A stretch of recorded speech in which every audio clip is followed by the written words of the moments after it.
2020 was a year that we will never forget. The pandemic affected everyone, including people in the arts. And in order to stay alive, the community got more creative than you might expect. Guidelines down to 10 people or less. The White House announcing strict new rules. Well, certainly none of us expected the shutdown to go on as long as it did. At the pinnacle of Blumenthal season, they were forced to shut down. At the outset here, I think we were all hoping that things would reset and within, say, 3 or 4 months, we would be back in business. So we began a process of rescheduling shows. And like most businesses at the beginning of COVID, you had to either learn how to pivot and adapt or close your doors. Our arts peers in general have pivoted over such a long period of time to figure out a way to remain relevant. Relevant and still make money.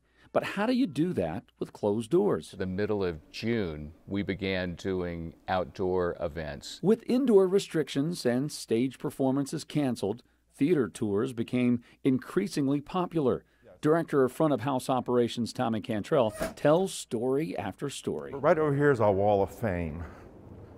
When Broadway shows come in, they put their artwork on the wall. The Hello Dolly there was the one that was just here with Betty Buckley. These are the stories you don't hear from actors on stage. And we call this our 2,400 points of light. And we, a while ago, we actually had to slow the chase down because patrons were looking up and getting dizzy. The impact of COVID was being felt beyond just the box office. The on-stage workers, the musicians playing in the pit, but they're also our friends in restaurants and hotels who are really reliant on that business. With the creativity of virtual performances, it allowed audiences to tune in from the comfort of their own home.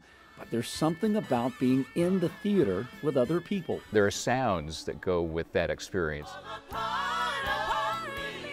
And as good as some of the online content has been, you can't replace that. What the stage is set up for now is the Charlotte Symphony. Even though the pandemic isn't over, it's a new year, and there's hope on the horizon. I am hopeful, and it's not just because it's my nature, it's because I see the steps coming together that will help us to reactivate. That starts by welcoming back patrons to indoor events in a big way, in a big space.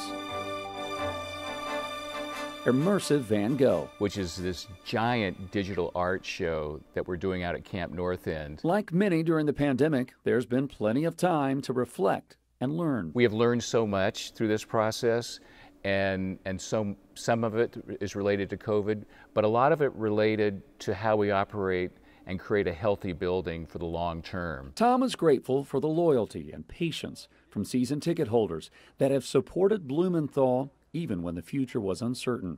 Because without the arts, a city that doesn't have an active arts scene is just not a very fun, attractive place to be. Let's face it.